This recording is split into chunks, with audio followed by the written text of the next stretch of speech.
Hey guys, what's up? You're listening to episode Nintendo 64 of Media Hole Podcast. This is a weekly podcast that I, Nathan, and my co-host Ian do all the fucking time. And we do that about video games and movies and comic books and anime and all sorts of stuff. Oh, are you muted? No, I was talking quietly. Oh. But yeah. Go on.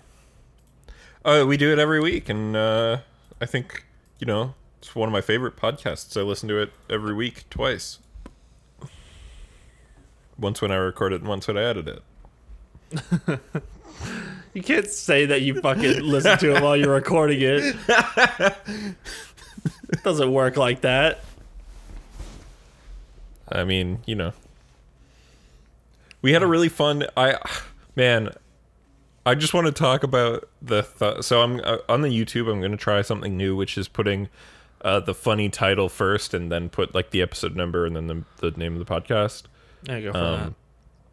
Yeah, I think that's cool. But I made, in my opinion, an extremely funny thumbnail last week, and I sent it to all my friends on Snapchat saying, "This is my masterpiece," which is of a man getting tased in the balls. Yeah. And as soon as the video went up, I get an email from YouTube saying, "Hey, the thumbnail contains nudity or sexual content." And I looked at it and I was like, "No, it's supposed to be funny. It's fun. It's not. I mean, somebody YouTube might doesn't be understand comedy."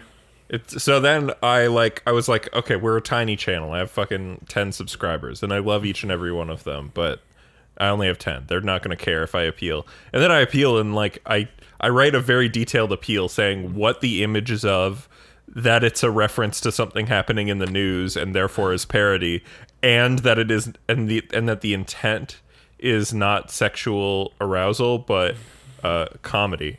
And then they fucking released it in like a day. I was like, oh shit. So That's good.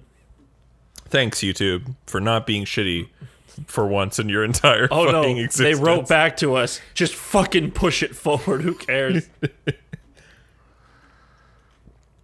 Yeah. But yeah, man. So yeah, the last week's thumbnail, beautiful image that I do so say so myself. Yeah. I'm glad. Yeah. Only a couple more weeks till we can talk about politics again, Ian. Well, we can talk about Canadian politics. That's not against the rules. Fucking Aaron O'Toole's making news because he's like, "Stop calling me Canada's Trump.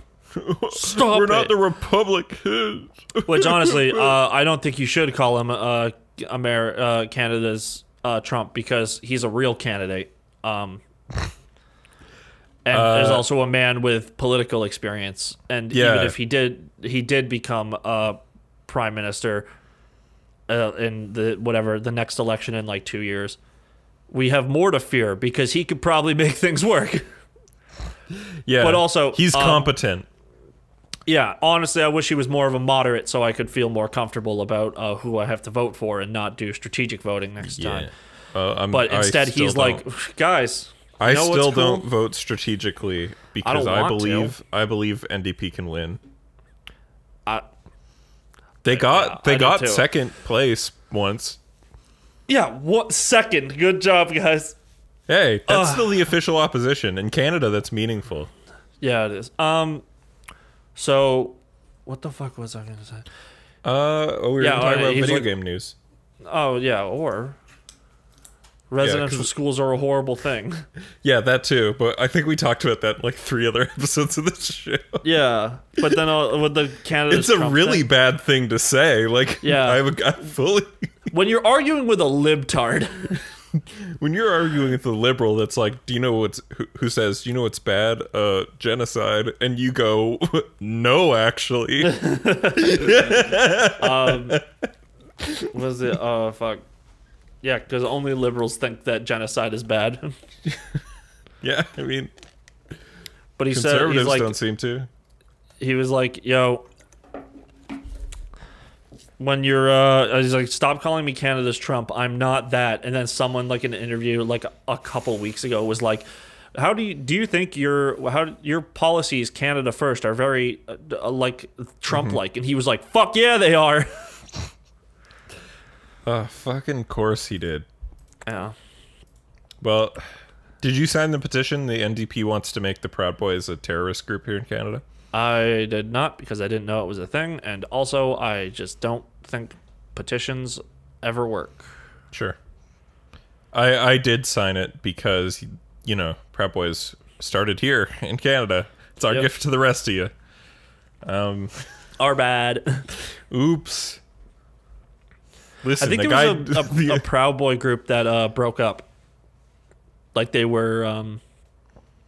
there was like Proud Boys Manitoba or something after they saw what like the Proud Boys were standing for, was just like, never mind, we don't want to be a part of the club anymore. They were like, we're Proud Boys. Wild. We're not insurrectionist boys. That's so wild though, because it's like, I mean, they're still Manitoba. Really yeah. No, like, I mean, you know, we don't need to get into it, but they love to do violence on people. Manitoba Proud Boys disband following January 6th violence at U.S. Capitol. Oh, they were like, we're cool with being racist, homophobic, xenophobic, sexist, violent, you know, closely tied to a number of murders and hate crimes, but trying to overthrow the U.S. government, that's too far. Those guys, like, ignore a lot of the stuff their groups actually do. They just go, like...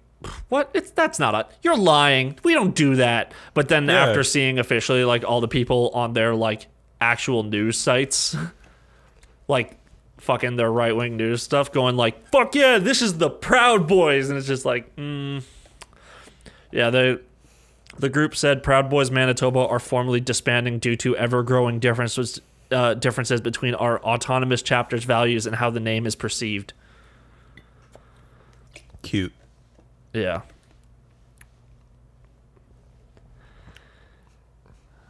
You know, that's like a KKK chapter disbanding for the same thing.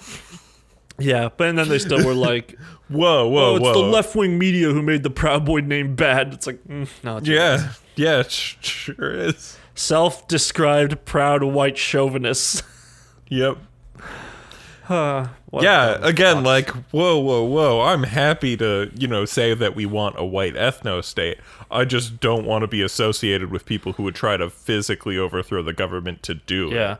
White people are just mad that we spent generations bringing other races over and to our areas, and then they were like, what do you mean you guys want the same rights as us despite the fact that we forced you here? The funniest thing in the world is you can still find people nowadays who are like such old-timey racists that they're like, come on, Hitler wasn't racist. He had a black friend because they consider Italians black. Like, well, it's like that Puerto Rican girl who's like, I'm a woman of color and I can't be racist. That black dude stole my phone. Ugh, fucked up. But now let's anyways, talk about news video time. Games. Time to talk about video games, folks. Bowser, proud member of the Proud Boys of the Mushroom Kingdom chapter. Yeah, he sure is. Anyway, yeah, there was a new trailer for Bowser's Fury, part of the Mario 3D World Switch port, which, if you remember in a previous episode of this podcast, Ian said, I'm not going to buy that. The Bowser's Fury shit is going to be the same as everything else. It's going to basically be an asset flip. Anyway, it showed off a lot of interesting looking new content. Showed off a bunch of interesting looking new content, including a playable Bowser Jr., a bunch of new levels, cool visuals, new power-ups, and a Godzilla-esque Bowser villain. Looks pretty sick. Lots of cool rain imagery. Here's the thing. I already own this game. I already own Super Mario 3D World because I had a Wii U and I did buy games for it. I played it and I enjoyed it. I don't want to buy it again. For a fucking... You don't have to. It'll inevitably be a 4-hour DLC. Yeah, you don't have to. Yeah, I'm not going to. Okay. I'm just not going to play it. Yeah, I'll probably buy it. Yeah, and then in like 6 months when Quarantine 2 is over, we can all go over to your house and play it. Yeah. But on the fucking Bowser's Fury level kind of I'm just trying to find the clip so I don't sound like an asshole. I'm pissed off at the Twitter user who came up with Godslayer Bowser as a meme to call this as like a thing, and everybody thought it was real because like it's such a good name. Like, tell me it's not a great name. It's all right. I just I think it's too close to just being like a fucking Odyssey level. Like the Super Mario World, like 3D World stuff, it felt like a Mario game, but with like 3D. It was still kind of like you were still on a track. This feels very open. This is still that. I think this is still that style. Like they're just kind of like they're definitely aesthetically more. They're doing a little bit more with it. It looks more open, but it's definitely going to keep you on like a track. Yeah, it's still going to be linear level based. Yeah. Whatever. Okay, Nintendo can do what they want. Looks cool. And they're going to keep doing that. They're going to keep putting out games that are just mediocre. I don't know. It doesn't look mediocre. Yeah, because it's good. Mario, but everything else they do is mediocre. Try and tell me the last good game they made before this. Fire Emblem Three Houses? Fuck. That was last year, right? Like 2019? 2019. Yeah. I know, last year means 2020 now. I'm sure they did put a good game out in 2020. I don't think so. Mario 35 does not count and is also not a good game. Well, it's 3 good games. It's 3 good games poorly emulated. Okay, so what's a Nintendo... Oh, Animal Crossing. Shit! Yeah. Oh, man, Giga Cat Mario has Super Saiyan hair. And Ian, fucking Hyrule Warriors 2. Yeah. All right. That the hardware that game is running on just does not fit. It really needed like an update. Yeah. Yeah. Actually, when did Mario Maker 2 come out? 2019, I think. Okay. Apparently that game has Poopy online, much like Smash. Oh, yeah, but the game's not really made for on. Like, you can say, like, oh, look, there's this co-op shit you can do, but no one wants... Co-op Mario kind of sucks. And it always has. I guess. Anyways, Bowser's a furry now, and he's kind of pissed about it. I don't think he's furry in this one. He's furry in the main game. No, he's a furry in all of them. He's just... But he's not dressed like one in this one. He's more just Godzilla, which is pretty dope. Okay, so... Cool game. Yeah, I mean... I hate it, though. Mario 3D World isn't a perfect game. It's not like one of the good 3D Marios. It's one of the funnest games to play with your friends, only because it's fucking impossible. Yeah. And then the fucking... You know, we had a couple really interesting announcements in the middle of this week. Yeah. Machine Games. LucasArts is just back. Yeah. Machine Games, who are the Wolfenstein devs of the newer Wolfenstein games, are doing a fucking Indiana Jones game. Woo! I mean, that sounds cool. I hope Indiana Jones says the fuck word and kills a bunch of minorities. Oh, sorry, that's Nathan Drake. My bad. Nathan Drake doesn't say the fuck word. I think he does. He absolutely doesn't. There is no Uncharted that isn't rated T. No, you're fucking lying. That's a lie. He says shit a lot, but he never says fuck. But Uncharted has so much murder. Yeah, but he never says fuck. There's no Uncharted blood. 4 is rated T. You are correct about that. Yeah. Uncharted 2. Rated T. I'm trying to find box cover. How is this a rated T game? There is guns everywhere. There's guns in Splatoon. Those are kid guns, though. The older Call of Duties were all T. How? It's once they started saying the fuck word. No, it's once they that started is saying not the fuck true. word. That is not true. Call of Duty 3. Call of Duty 3 is rated teen.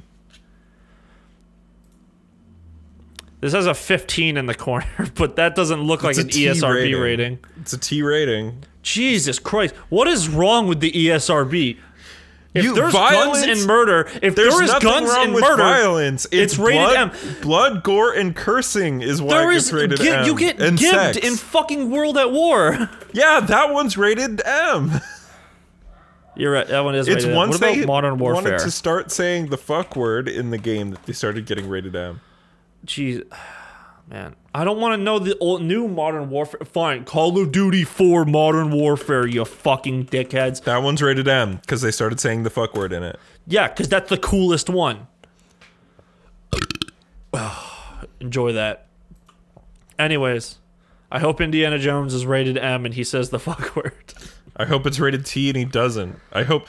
Oh, why not just... Oh, wait, because this company's not good anymore. I was going to say, like, why not just give it to fucking Naughty Dog at this point? And it's like, oh, right, because everybody good there left. Yeah, Naughty Dog should just go and make something else now. Yeah, just give it to fucking... Give it to Amy Hennig. Just give it to Amy Hennig and Bruce Straley. Just go like, hey, guys. Didn't they go make, like, their own studio? No, Amy Hennig was working on the EA Star Wars game that was going to be about heisting that got canceled at the Dead Space guys when they got closed. But yeah. Let's just... Amy Hennig should go somewhere else and be like, let's make Jak and Daxter, and then a Naughty Dog will just say, what's that? Well, Amy Hennig that. wasn't... Amy Hennig wasn't Jak and Daxter Naughty Dog. Amy Hennig was like Uncharted 1, 2, 3. I'm literally looking at it, and she did work on Jak and Daxter. Really? Notable works: Legacy of Kain, Jak and Daxter, and Uncharted. Oh, I thought she would just... I thought she wasn't there for... I thought she left... I guess Legacy of Kain ended and like a Jak and Daxter happened after that. That's wild. Okay. Let's see. She was the game director for Jak 3.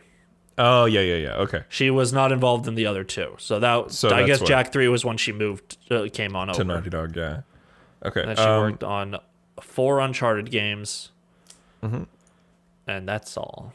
And then she got booted early on in Uncharted 4. Yeah, because someone is a little fucking bitch, and I hate them. All right, moving on. One retweet charges the hater beam or whatever the fuck that dumbass said. So dumb. Ubisoft Massive, aka the Division 1 and 2 devs, are working on an unknown Star Wars game. Whoa. Yeah. Fuck off, EA. Well, I was going to say, like, yeah, going from one company who everyone hates to another. I don't know. Honestly, I like Ubisoft a lot. Ubisoft does suck. Yeah. Like, with the way they operate their companies, and also they definitely take the most advantage of their employees, including sexually harassing them. Yeah, the extreme cases of abuse. Yeah, but they also put out better games. Ubisoft puts out finished games. Generally better games than EA. Although the EA... I think since Assassin's Creed Unity, every Ubisoft game that comes out, I would say, is a finished game. I'm trying to think of one to fuck with you, but... if you can come up with one, I'll Immortals accept Phoenix Rising? I don't know. People like that game. Do they? I've heard a lot of people say it sucks ass. I keep seeing people say that it's a pretty cool game, but I don't know. I'm also seeing YouTubers say that, and they're probably getting paid. So let's see. What do they get on Metacritic? If you give me money to play Immortals Phoenix Rising, I'd say it's good. Audience review. Well, 2 audience reviews it gives me are 2 5 stars and a 1 star. So it's an okay game. Metacritic gives it a 76% on PS5. On PC, it has a 79, 78 on Switch. So it's just an okay. It's a good game. Right. Like, people who like it. People who don't. Crazy that they put Watch out Dogs 3 3 games. Watch Dogs 3 was finished, I thought. It's finished. I just think it sucks. Oh, yeah. Well, then I can say that about literally every fucking Ubisoft game that came out in the last few years. That's fine. They haven't made a good Splinter Cell game in a long time. And including the fact that they just have it like a Sam Fisher Splinter Cell game. Conviction. That was like over 10 years ago. Yeah, I know. That's what I'm saying. Wait, was it over? So I thought it was 2011. What year is it, Nathan? It's not been over 10 years since 2011. It has been, actually, because the game came out on April 13th, 2010. There you go. Yeah, so I was right. That game, Splinter Cell Conviction, is amazing, and it's there is a lot of similarities between Splinter Cell Conviction and Live Free or Die Hard. What? So in Die Hard 4, which is the one I'm talking about, Bruce Willis is like this alcoholic cop who he hates his daughter. Or his daughter hates him. His daughter hates him. He doesn't hate his daughter. Yeah, his daughter hates him because he became a giant piece of shit after the second movie, after the divorce. Movie. No, he was an asshole in the third. Yeah, you're right. He was divorced in the third. Yeah. Because he couldn't get away from the life of being superstar cop anymore. Super cop. Yeah, he couldn't stop being a super cop. You know, like how the reason why what's her name? Why Keanu Reeves and the lady from Speed are not together in Speed 2 Cruise Control. They are. It's just he's not played by Keanu Reeves anymore. No, I think that's a completely different guy. There's like a line saying that she can't. I thought he was supposed to be the same guy. No. Oh my god, it is. Yeah, it's just a different actor. What the fuck was I watching? I've never seen Speed 2. I was listening to the podcast How Did This Get Made? And I thought they said something about that. Maybe the bad guy in Speed 2 is Willem Dafoe. Nice. So what the fuck were we talking about there? We were talking about Die Hard. In Splinter Cell Conviction, he thinks his daughter's dead. Yeah. He finds out she's alive, and it's just because it's an old... But she doesn't hate him. Just because he's an old man. Yeah. That wants to just save his daughter during this apocalypse that's happening on the streets of Washington. Yeah, it's like a big mercenary. No, wait, it's like a coup. It is a coup. It's an intelligent agency tries to overthrow the president. Yeah, you save the president in that from being assassinated. Yeah. The CIA was trying to overthrow the president. Yeah. It's not the CIA, but it's the fucking CIA. But yeah. Conviction is my favorite Splinter Cell because all the other ones are for nerds who like stealth games, whereas Conviction's for fucking chads who like light stealth games with action. No, fuck you. I think Splinter Cell Conviction has some very good stealth, but also the marking system. Yeah, it's super fun. Yeah. You know what? If you like that game, 007 Bloodstone completely ripped it off. Oh, really? Yeah, and 007 Bloodstone has like... I'm like one of 9 people who actually was like, this game was cool on the 360, but it had like...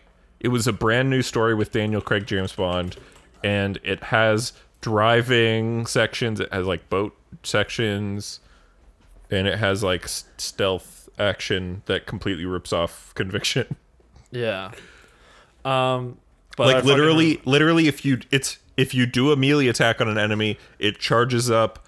It's not marks, but it's like pretty much marks because you hit the same button, but instead it just auto locks on to the person's head and zooms all the way in. So it's effectively what the mark system is. Yeah, and then Sam Fisher is now in Ghost Recon Breakpoint. Rainbow Six. And he's in Rainbow Six Siege? He's in Rainbow Six Siege. Did you know that Sam Fisher was also in that mobile game where the Black Lives Matter people were the enemy? No, I did not. Ubisoft made? Yeah. The story of that is that the government has to conspire with evil mercenary companies in order to overtake this this clearly leftist fucking group of people who want to overthrow the government. What the fuck is this guy's name? Jeff Teravainen. Who's that? Fuck? It's the voice for Sam Fisher in in Siege. Oh, it's not fucking Michael Ironsides? It wasn't Michael Ironside in Blacklist either. Oh, he does not have a lot of roles. Yeah, so in Ghost Recon Breakpoint, it's Michael Ironside.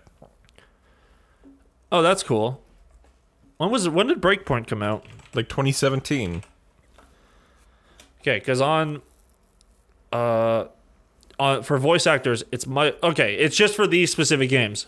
It's Michael Ironside. Eric Johnson was the voice in Blacklist, and Jeff Teravainen is the voice in Rainbow Six Siege. Okay, so when they can't afford Michael Ironside because he's too expensive. I think they were trying to do a different thing for Blacklist, where they were going to go in a new direction with how Sam Fisher is, except it made no sense. Because he's younger, even though it's a sequel. Yeah, he's younger, it's a sequel, and he was supposed to be retired at the end of Conviction. Like that was the beginning of Conviction, he's retired. Yeah, but like, so it was, yeah, it's kind of like, that's what also another thing that it's close to Die Hard 4. He's not supposed to be doing that job anymore, yet he keeps doing the job. Yeah, but in Splinter Cell Conviction, you don't drive a car into a helicopter. Yeah. It's not that every character. And there's no Sam Justin Fisher. Long. Yeah, unfortunately. Kevin Smith doesn't make a cameo in Splinter Cell Conviction. I like Die Hard 4. I know it's not a good movie, but I like it. Die Hard 4 is like the most Fast and Furious Die Hard's ever been. Hey, don't say that. Don't give me that reason why I like it. I'm not. Well, that is why you like it. Fuck you. Die Hard 4. I didn't connect it like that. Die Hard 4 takes away the R rating, focuses way more on CGI, has car action that's way over the top. I don't think all the other Die Hards were R. I think they were. They sure were. No, I mean I don't think they were R. I think they were that other one because R is the top in America. R is the top. No, in America, R is the second top. R is 17 plus, and then there's NC-17, which is like the top one that's like super restricted. Die Hard in Canada is either 14A or 18A because R here is our equivalent of NC-17, which like just means like basically a theater's not going to show a movie if it's R or NC-17. Oh, they show it. They just don't show it for as long. Like Hobo with a Shotgun was a hard R. Or the highest one, whatever one you just said. The highest one, hard R here. NC-17 in the US maybe. But like they just play it for like 1 week only and only put it in one theater, and it's not even a good theater. Yeah. Die Hard, all of the Die Hard movies were 18A in Canada or 14A, I don't remember. Probably 14A. They're not like super gory or sexual. They just have the fuck word. Yeah. But yippee-ki-yay, Mr. Falcon. Do you know what's fucking crazy? And I've said this before maybe on the podcast, but in Canada, Superbad was PG. Was it? Yep, and I went to the theater on one of the opening days, and it changed me because, like, I was fucking 11 or 12. That's a fucking good movie, though. Yeah. The best Die Hard is Die Hard 3, though. Yeah. I'm with you. Jeremy Irons is great. Yeah. And also Samuel L. Jackson. Also Sam Jackson. Yeah. He never came back. They should have brought him back in one of them. I just don't think it makes sense for him to come back. Yeah. Because he's not a cop. He wasn't trying to be a cop. He didn't even like cops. He just didn't want cops to come around. Where was it? Harlem? Yeah, I think it was Harlem. Yeah.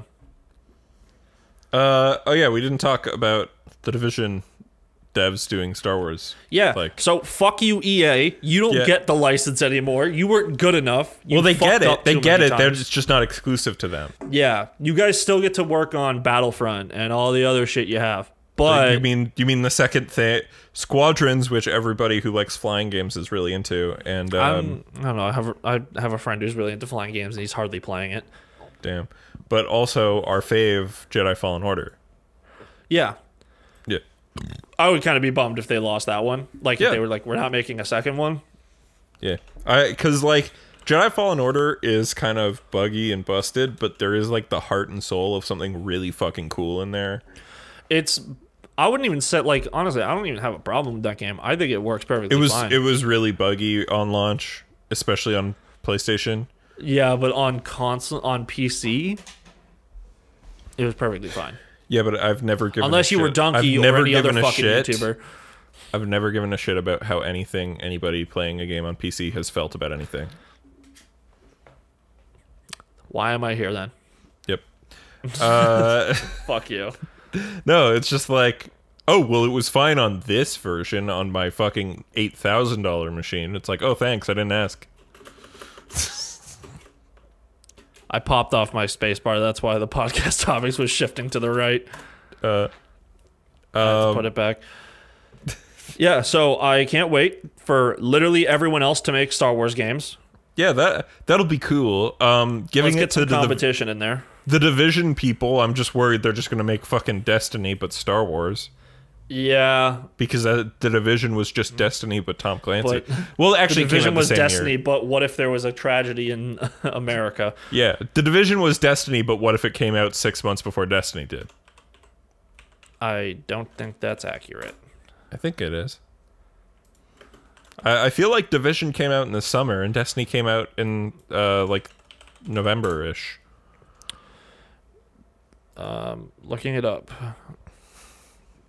Destiny 1 came out on September 9th, 2014. The Division came out on May 16th, 2016. Really? Yep. 2 years. 2016? I could have sworn it came out way earlier than that. Nope. It's just the Division 1 was kind of a flop, where the Division 2 is apparently a good game. Really? Yeah, like, it's stark difference. If you look up the Division 1... I liked the Division 1 more than I liked Destiny. That's fine, but the Division 1 has a 6 out of 10. Yeah. Division 2 doesn't even have a rating. That's how good it is. The Division 2, though, is even more, like... I feel like Division 2, that game must have come out, like, very presciently compared to, like, the story of that video game. They actually have, like, pretty much the same rating. Like, an 8 out of 10. Division 2 is about a fucking... isn't it about a fucking coup on Washington, D.C. during a fucking pandemic? Yes. No, it's after it's already happened. And, like, you're picking up the scraps. Yeah, but like the there was a pandemic, the government handled it badly, and then everyone kind of went into this like apocalyptic mode. Like it was a much more violent version of the story. Yeah. I just like I'm tired. I don't want games as a service games anymore. Me neither, man. Well, like, and I don't want to see that from I don't want to play Wars. Destiny anymore. I definitely don't want it from Star Wars. I would like a new, if they want to do like an open world Star Wars game, make it like fucking Mass Effect or something. Just like make it an RPG story. Even if you want to have co-op stuff, whatever. But just make it like if I can play the game single player just fine. Yeah, but again, like I don't want the game to have a PvP focus. I don't want there to be PvP. Yeah. I just want Monster Hunter in every other game. No. Yeah, I do. That's just a game as a service, but without it's multiplayer. Not, though, because it doesn't require your time. It's Monster Hunter is a single player game that you can play through, and then you're done. You don't have to come back every fucking week. You play it once, you're done. When they release new content like once a month, you can go back if you want, or go back in 6 months. There's nothing you're gonna miss by quitting Monster Hunter for a full fucking year. Right, where but it's Destiny, still World very of Warcraft, much the same kind of game. It has the same term. They're both games as a service games. Yeah. But they are handled completely differently.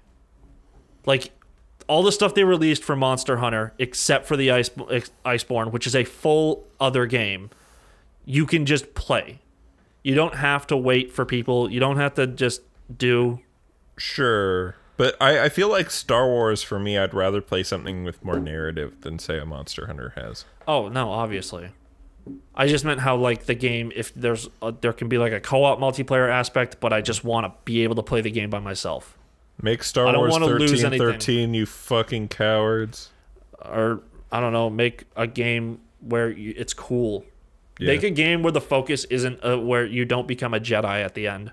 Well, that's what was cool about 1313 is that was the game where that was like Uncharted-esque, but with like but slightly more open, that you played as like a young Boba Fett growing up. Yeah, like literally teen Boba Fett. Putting Jedis into Star Wars just sucks.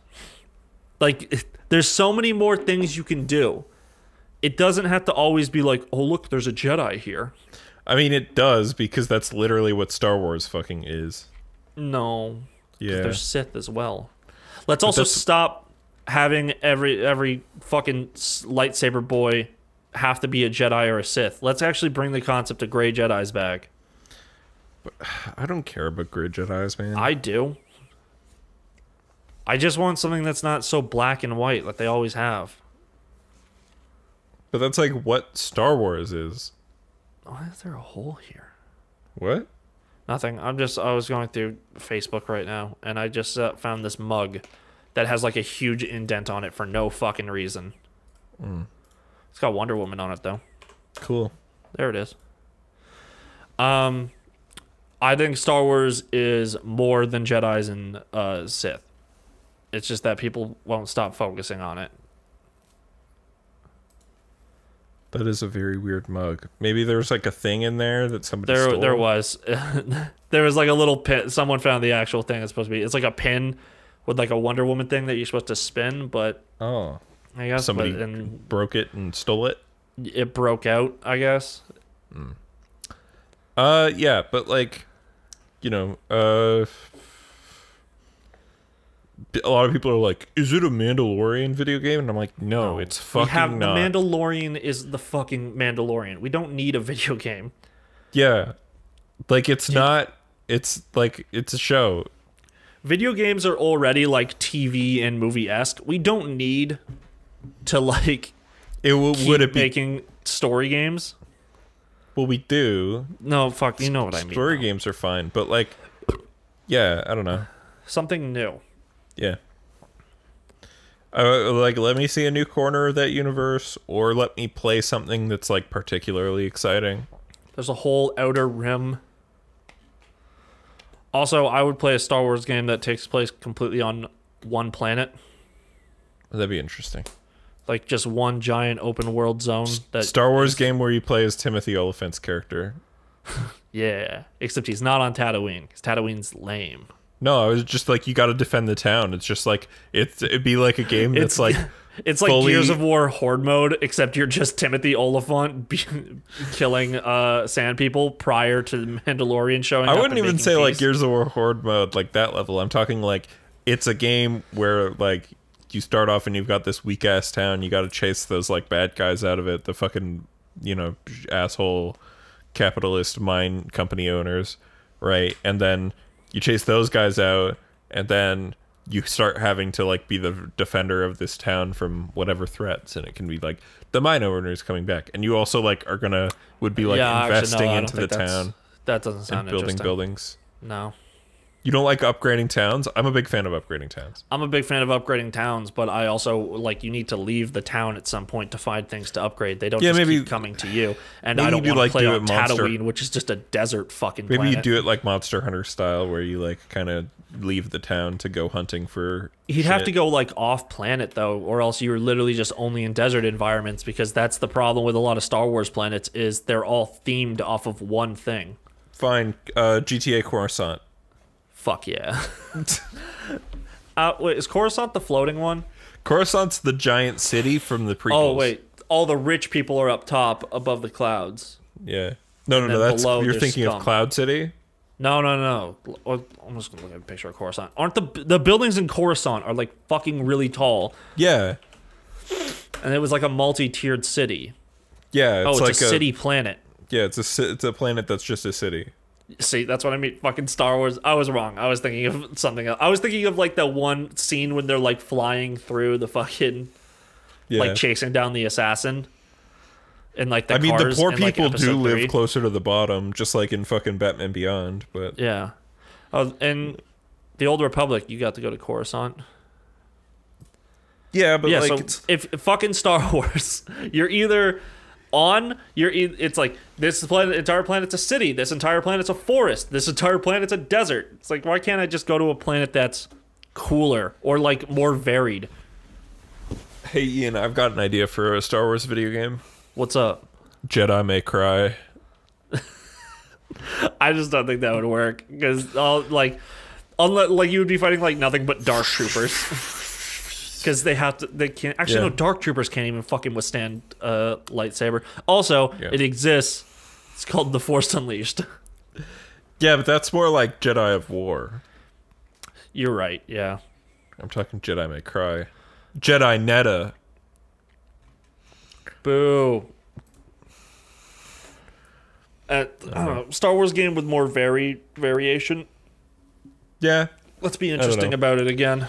But watch them just try to do Star Wars The Old Republic, the MMO again, but with like the Division Destiny style compared to like more traditional MMO style. Like, I feel I would play it because it sounds fun, and I think it would just be interesting, like, for a Christmas event. What was the fucking thing? Oh, Life Star Day? Wars Christmas? Yeah, just have a Life Day event. Dude, it's so funny. That's the best thing that The it's just Mandalorian ever constantly did was filled- make Life Day fucking canon again. Yeah, just make, like, a bunch of fucking memes about, like just cringy shit from that Oh, special. you have to watch the whole thing with B. Arthur, like, in the Christmas event before it lets you move on. Star whip, whip, star whip, whip, star. Or no, it's a quest to watch that whole thing, and if you do, you get, like, an exotic out of it. That'd be so funny. Yeah. That'd be so funny. But also, Disney don't would make never that. fucking do it. Don't make that at all. Yeah. No, it has to be VR playable. The holiday special from the point of view of the child Chewbacca. The grandpa, because the grandpa Chewbacca watches porn at one point. He does, yeah. Yeah. Let me simulate killing all the younglings. That'd be funny. Speaking of porn, Ian, Yeah. have you seen this new piece of information? I've only seen images and Mommy Milky. Bigfoot, big tall Mommy Milkies.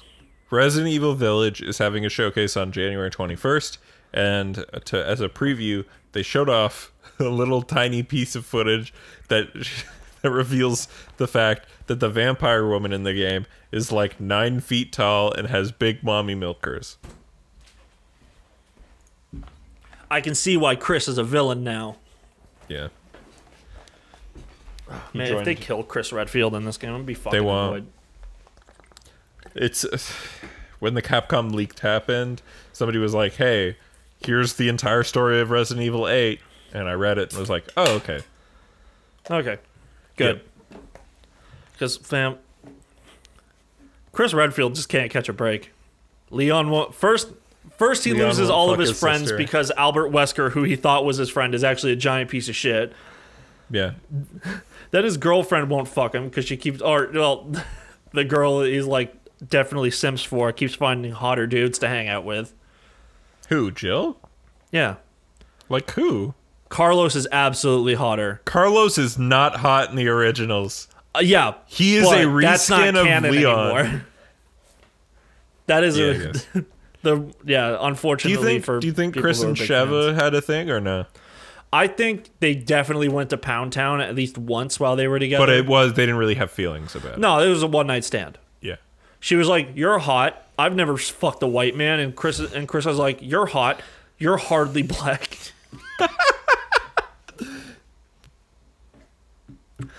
Yeah, so Chris Redfield confirmed racist. Well, why did he... That trailer for RE5, the first trailer, was so fucking bad. Yeah. I kind of hope they bring...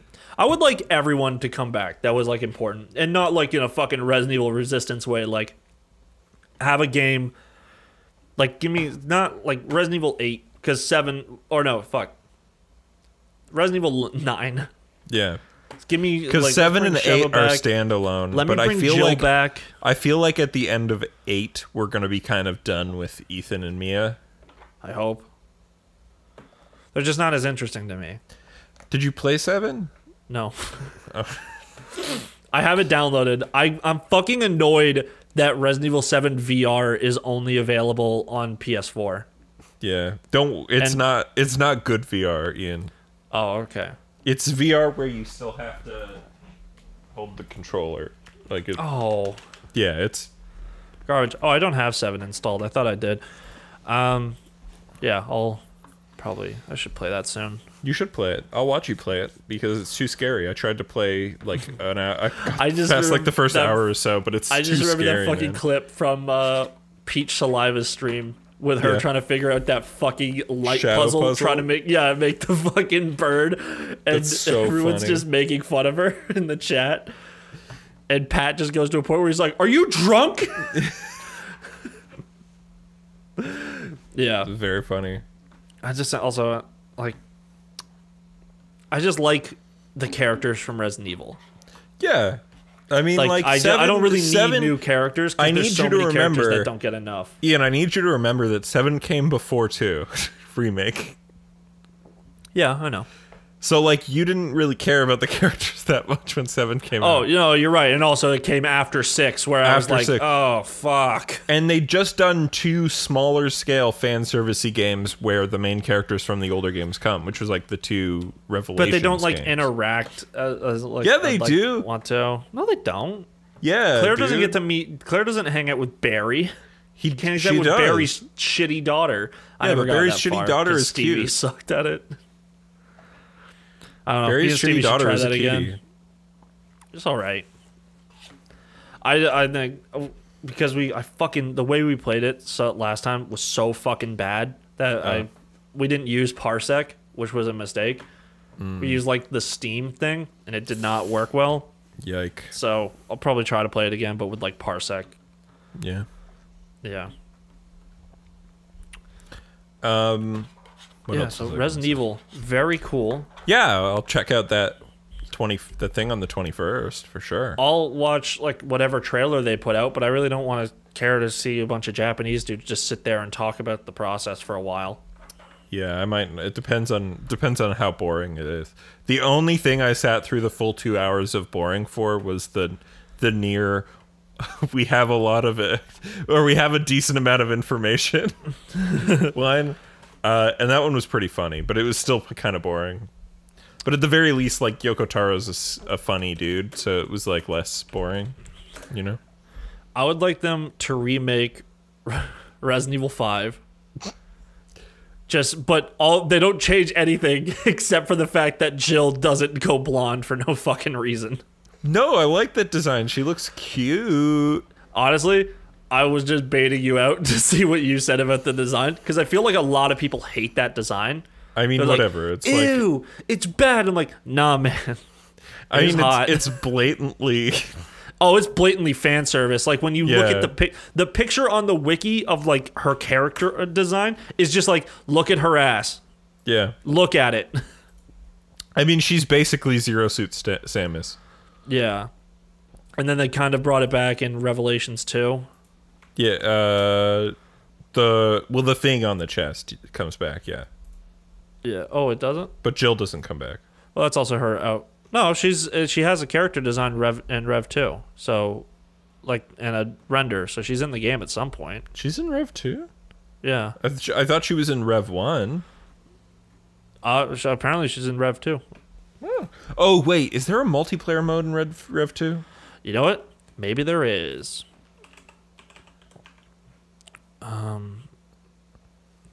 I don't care to actually look anymore. Yeah, actually, I think they brought back Mercenaries maybe for it too. You know what they need to do is the Outbreak games, because I think that would be fun to do nowadays in the remake. Or style. what was the other one that people sucked dick Code on? Veronica. Code Veronica. Yeah, but Code Veronica is cool because you get to play as both Redfield in it. Claire and Chris. Yep, but Claire's cool as well. Claire is cool. But the thing about Outbreak that I think would make it extremely successful, especially in 2020 post-pandemic. Look at the render. So this is Jill's like the render from Resident Evil 3 remake. Look at it. It looks great. She's hot. Yeah. The lighting looks awesome. There's a lot of detail, and then Resistance just like drops the ball. Yeah, because it's online. The same fucking game. Yeah.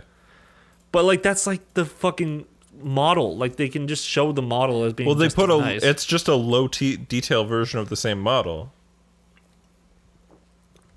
isn't it? Anyways, Jill Valentine. Jill Valentine's great. Oh boy.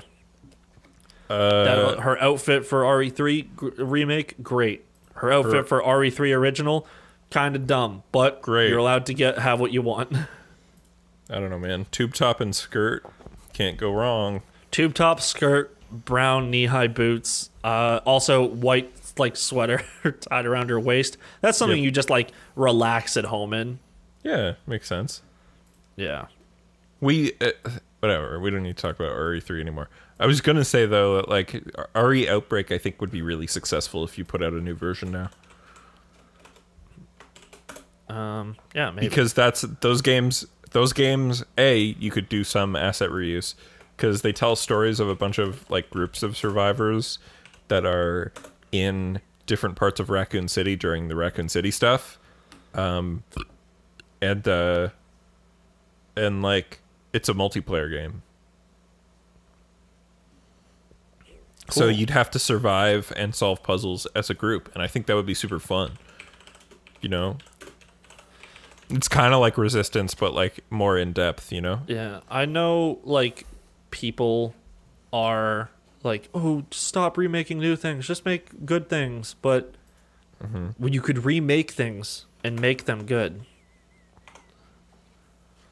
Well, like, yeah, because Outbreak was on the PS2, right? So it was an online game for the PS2. Yeah, so yeah, now we could make it'd be more successful and potentially better. Who knows? So, but also, I agree that we probably should do less remakes. And if we're going to do remakes, we should do them like covers, maybe. What do you mean? Like, you know how they do covers in music? So the same thing just sounds different or better. Yeah, like some different, weirder So take instead of on drastically the same changing thing. the game like how they did with RE3 and slightly changing it like they did with RE2, it's just the same game but with the RE engine. No, that's not what a cover is. Because I'm saying, like, give the game to a different creator who can do their own interpretation of it, and have it still be a different artistic thing. No, it'd be okay. 1 second. Are we talking like a fucking Walk Off the Earth cover, where it's pretty much the same thing but a cappella, or like that Jason Derulo "What You Say" song? Well, that's a sample. That's not a cover. Okay. I guess I mean like the Halsey cover of "Walk the Line." It's the same, but or different. like the Lord cover of that song by Tears for Fears. Yeah, that's a good cover. Okay, so I think I get what you're saying. It's the same game, but with a slightly different spin. But give it a different person's. Like, have a different person do their version of it. So it all works. It all is in the same order. Like, the same. It hits all the same story beats. I don't mean literal. You're going way too detail-oriented. I'm saying I made this, and then now we give it to somebody else who has, like, completely different artistic desire, and they might want to do it in a different art style, or put the story in a different order, or, like, that's not blah, a cover, blah, blah. They're doing remix. But yeah, I guess a remix. Fine. Do you want the word remix? Remix. No, because remixes sometimes turn into RE3 make, where they cut out an entire section of the game. But and make I'm saying Nemesis a scripted event.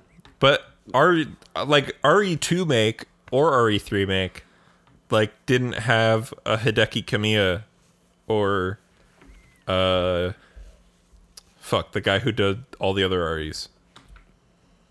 Whose name I forgot. Vanquish Man. Evil Within Man.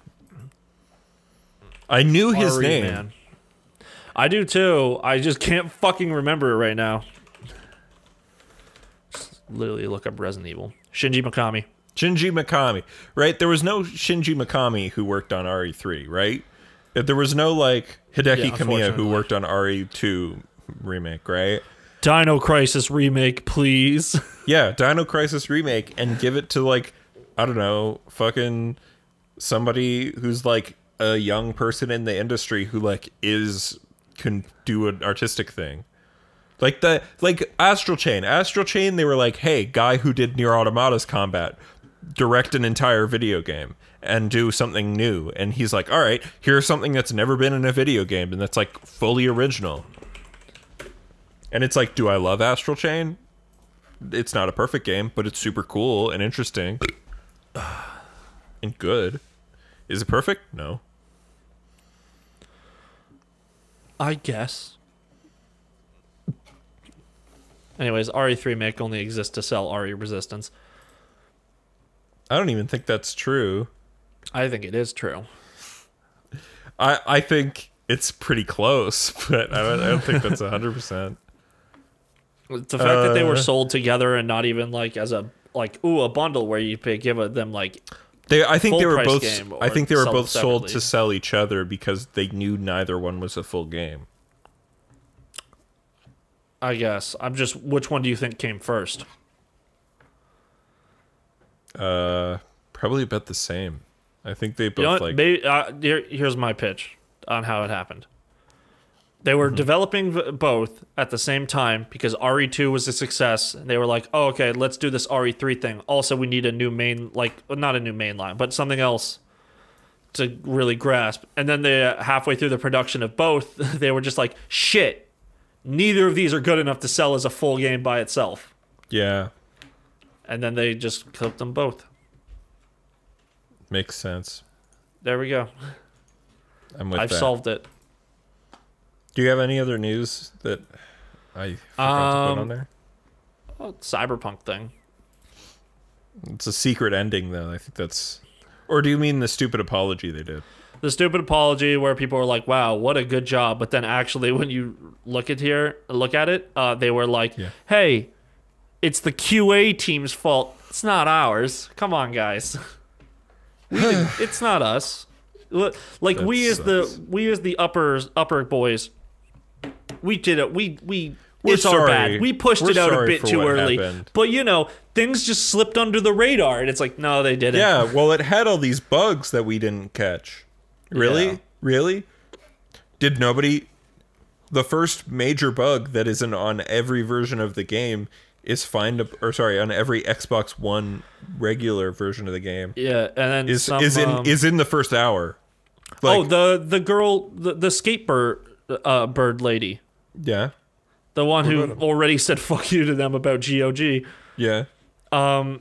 She says fuck you sideways for throwing your QA under the bus. Damn well they found the issue. QA always does. You just then waved the bugs or stood on them until they marked them fixed, because that's what always happens even on games that don't launch buggy. And that checks out from Wooly Wool's what he was saying about it as well. Is that QA will find it, they'll give you a long list, and then they'll send it back. Then they'll push the list to the devs of like what the top 10 most important are, and then once they finish those, they can work on the rest. Yeah. So, yeah, Cyberpunk and still not doing great. Yeah, and also like way to not take full responsibility. Right? Like dumb. Yeah. Way to try and take responsibility by also pushing the blame away to someone else. Yeah, it's like it's such like a I don't know, it's a cowardly move. They knew what they were doing, and then they were like, "Oh no, the consequences of my actions. Well, I'll just call it someone else's fault." Or like, and I'm glad a lot of companies do not take the initiative to say, "Hey, the thing we made is fucked." So it's cool to see that they did say that at least. But like, again, the bar at that point would be so low. Yeah. What was another thing? I saw another thing that Jason Schreier wrote up a bunch of a shit thing where he talked to a bunch of devs that actually worked there, and they were like, "Yep, it was awful. It's bad. It's still bad." The company expanded too much too fast, and they wanted to make something on par with like Red Dead 2 in terms of scope and scale, with like even after they'd expanded, literally like half the employees that worked on that game, and that game also having lots of issues with crunch and stuff. But like one thing that I saw Pat, Angriest Pat of at Twitch say was like, hey, why are you blaming last gen consoles and not knowing what next gen consoles are going to be like? You announced this game before the PS4 came out. Yeah. You announced this game before the specs of the PS4 were public. In what fucking way? You were developing when the PS4 before the PS4 was announced, the best graphics card on the market was a 980. Yep. Cyberpunk 2077, I think, with recommended specs, requires like a 1060. Mm-hmm.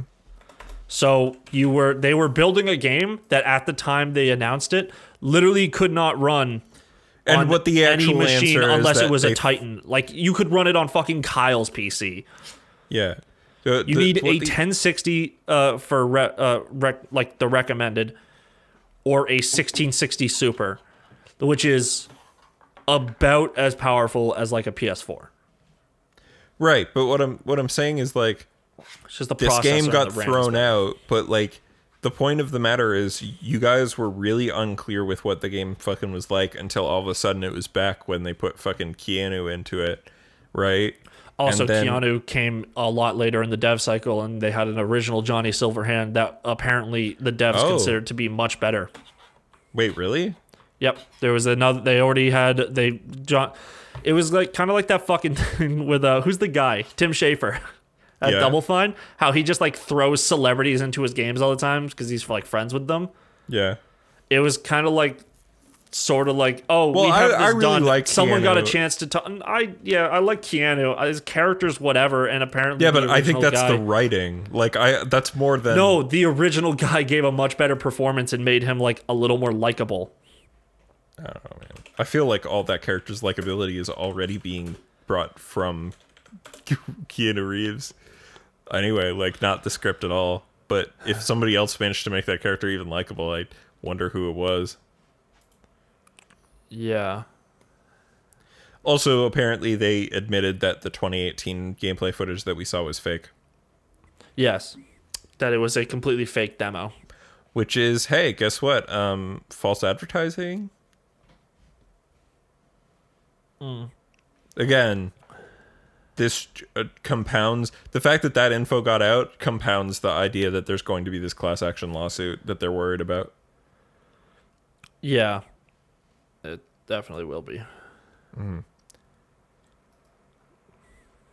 I'm not saying anything but about what I just said, but I feel like I'm not lying. Okay. Yeah, so Cyberpunk, a game that shouldn't have come out for another year and should probably have just been honest about it a long time ago. Yep, and they probably should have, I don't know, made it better. Yeah. And given it more time, and also not tried to do something above their fucking pay grade. You know. Yeah. They jumped, man. In like 10 years, they jumped from indie dev to fucking giant AAA studio. Who like people are like, wow, they make nothing but quality, and I bet they're super nice to their devs, and the truth is no, they aren't. Yeah. They were very bad. They were treated their devs like badly. Oh, fuck. During The Witcher 3's development time. Yeah, honestly, fucking dumb. Fucking bad situation all the way down. Yeah. All right, well, let's get into the weeks then. We're an hour in. It's time. Yeah. All right, Ian, what'd you do this week? So I decided to replay Dark Souls. But, I've played Dark Souls enough. Yeah, I know where I think everything you have is. over 9 million hours in the game. I can tell you actually how much I have. I have beaten Dark Souls many a time. I've done it all in my combined like 200 hours in the game. Probably more because I played offline for a lot before because I didn't understand how to start the game in offline mode, and I don't care for invasions because it is not a good part of Dark Souls and is very bad, and their netcode is shit, so I'm not going to fucking bother with it. Okay. But, you know, I know where everything is. I know how to beat the game by, like, only grabbing 2 items. So I decided to download a randomizer, and I randomized where every item in the game is. So instead of, when I started the game, instead of the basic classes, I had a bunch of nonsense. And I made an ugly, fat Shrek-looking character, and I went through the whole game. That game, super fun, awesome time, especially when you get really lucky at the start of the game and get an end game weapon right at the beginning. And then, even though the upgrade materials for that weapon are incredibly rare in the base game, they start dropping constantly. Nice. Yeah, because you can not only does it randomize the items on the ground, it randomizes all the weapons and all the items in the shops, all the items you get from bosses, and all the items you get from killing enemies. Cool. So like dragon scales are a very rare upgrade material that you can only get by killing specific enemies, and they're really hard to kill. But with the randomizer, they were dropping off of the basic enemies. Cool. So I had like 50, and I upgraded and I got like a weapon from the DLC that requires dragon scales, and I just rolled through the rest of the game. Well, that's fun. It's always fun to just stomp. Yeah. And now because of that, I had a lot of fun with that. I'm playing a Dark Souls 2 randomizer. Cool. And are there ones for 3? Yeah. There's probably like the one for Dark Souls 2, I was telling you this before you were recording, is just a cheat engine script, but the one for Dark Souls 1 is like a whole program that actually modifies the game files. That's cool. That's better. The second one's better. Or the first, or like the second thing you said was better, but the first video game. Yeah. Let's see. Dark Souls 3 item randomizer. Just checking, see if it's a cheat, if it's just a cheat engine script or not. Yeah. Do you, you should beat Sekiro. No. You should finish it once. Man, I don't know. I was thinking of playing it again, but I don't like it. I just don't like how it is. And then Chris was yelling at me. He's like, you just gotta fucking engage with the way the game wants you to play it. I'm like, no, I want to play Dark Souls. Which is funny because Sekiro. That's how I feel about Dark Souls. And you say I'm a little bitch. I go, I don't want to engage with the video game because it wants something of me that I'm not interested in giving it. I'm not saying I don't want to engage with the video game. I don't want to engage with the play style it wants to force upon me. Me too. Where Dark Souls 1 and Dark Souls 2 and Dark Souls 3 and Bloodborne, there's multiple ways to play that game. Not really. Yeah, there is. You just didn't really play it, and you've only seen me play it where I only play the game the way I want to play, and I don't try the other ways because I think they're boring. It's all about dodging and then hitting and then dodging. You can also block with a shield. Sure. But Sekiro, it's stand there, time your little blocks well enough so that you can break down their stamina gauge, and then when they're... Or no, you wail on them as much as you want, and then you hear it's like a shing, shing, shing, shing, and that's when you know they're about to attack you back, and then you block that one, and you keep beating on them until you can get your cool riposte. Yeah, so you can do big damage, otherwise enemies take too much. Yeah, and then you just have to slice, but don't even bother dodging unless it's a move that you literally can only dodge because you have like 0 iframes. Yeah. It is... Sekiro is the most fun Soulsborne game I played. Incorrect. But it's your opinion. In my opinion, it is. It's more interesting. Nah. Hey, Ian. What? Sekiro has a jump button. All the other ones have a jump button as well. You just have to be running before you can use it. It is the run button, and then you press the run button again while running. No. That is not a jump button. Only in Dark Souls 1. Well, that's the only Is it not that Oh, in and Bloodborne. Yeah, No, okay. it's the same in Bloodborne. Because those are the ones I played. In Dark Souls 2, it is the one good change they made to that fucking game, which they brought into Dark Souls 3, which is you run, and then you press left stick to jump. Like you L3? Yeah, you just click it in, your character will jump. There are so many fucking face buttons from software. I don't know if you know this. But they're all used. What does A do? Interact. Okay, but what about when there's nothing to interact with? You don't want that. It's annoying. Have you ever played Mass Effect? Yeah. The run or like the little dodge button they have is also interact, and you know what? It's also fine. Interact. It's fine. No, 90% of the time. No, it's super annoying because you'll go up to an item, you won't be as close as you think it is, despite the fact that the interact command will be up, and Shepard will do like a dodge roll or some shit. That's because you're double tapping. Interact? No, I was not. Interact should always be a separate button. It should not be like, oh, it's your melee, and also it's your interact. That's a really bad one as well, because what if the item the thing you're interacting is breakable or a person? Okay, but Ian. Yeah. Do you not see that clicking the left stick is maybe not the best button to do jump on?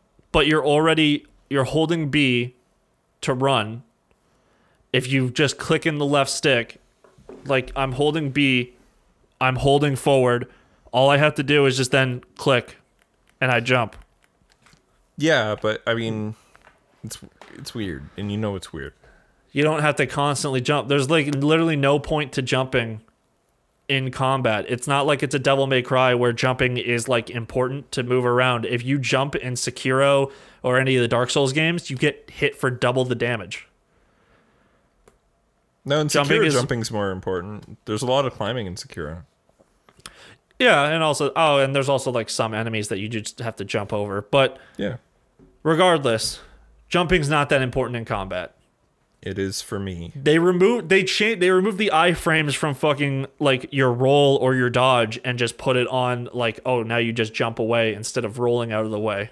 But don't air combo do better attacks? And what? Or faster in most video games? Yeah, but Sekiro doesn't have air combos. Does Sekiro not have air combo? No, you can jump and slice with your sword, and that's it.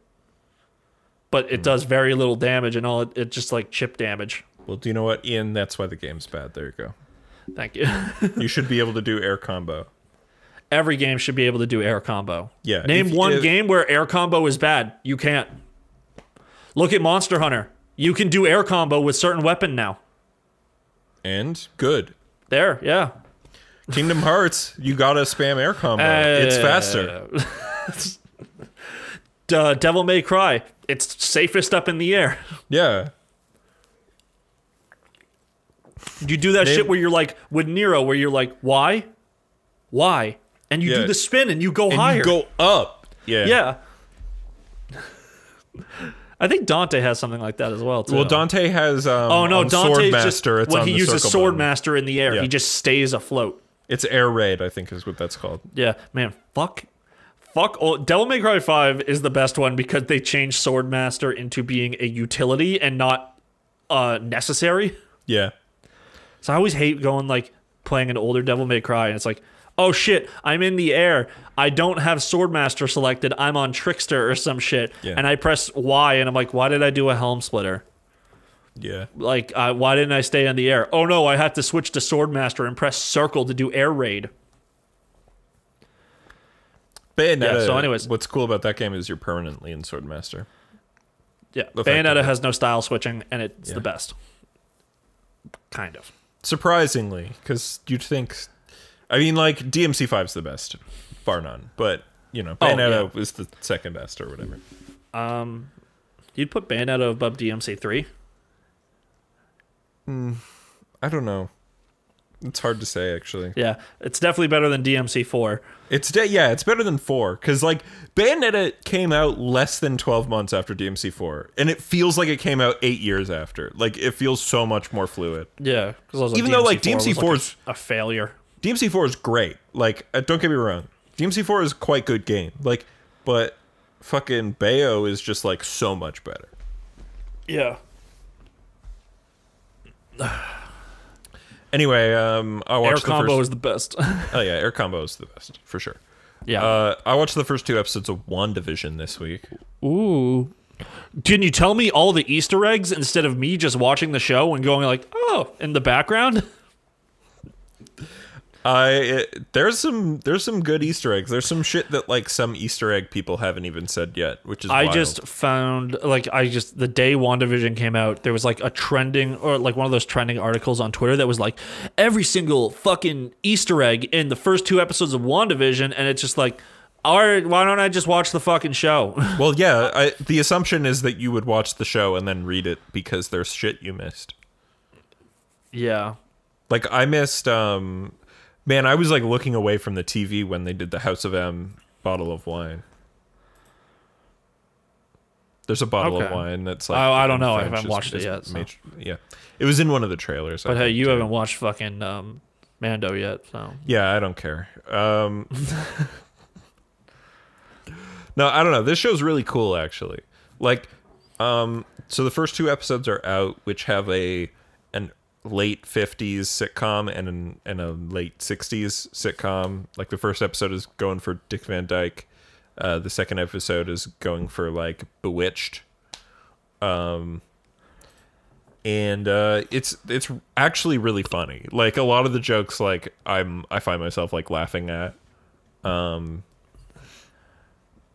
Really fun ones. But like the thing that's interesting is like this it's not just a sitcom, but it spends most of the 22 to 25 minute episode being one, you know? So like if you're like just expecting the trailer where it's like sitcom for like 2 seconds and then like the creepy stuff for an equal amount of time, that's not how it is. It's trying to lay you in with fun sitcom and then going creepy stuff, which is cool. And when it does, it's super awesome. And you're like, I really don't want them to like undo shit that they already did, because I think it's just the Marvel Cinematic Universe is already so much without consequences. Yeah.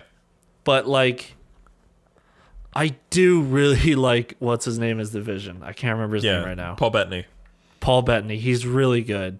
Yeah. But like, if you like the two of those characters together, a lot of this is very cute. Like, oh no, I do, and I'm going to watch it. I just haven't had the opportunity to acquire yet. But you have Disney Plus. Not anymore. Oh, you did for like a while. I did, and then I just like, I'm about to not have a solid income in a few months, and I'm trying to save a lot right now. So I've just been cutting things that I don't necessarily need. That's fair. So yeah, I do like those two together. I didn't like them together a lot in Civil War, but like just the brief time they're together at the beginning of like Infinity War. Infinity War, very good. Yeah, I was like, ooh, very good, very cute. Yeah.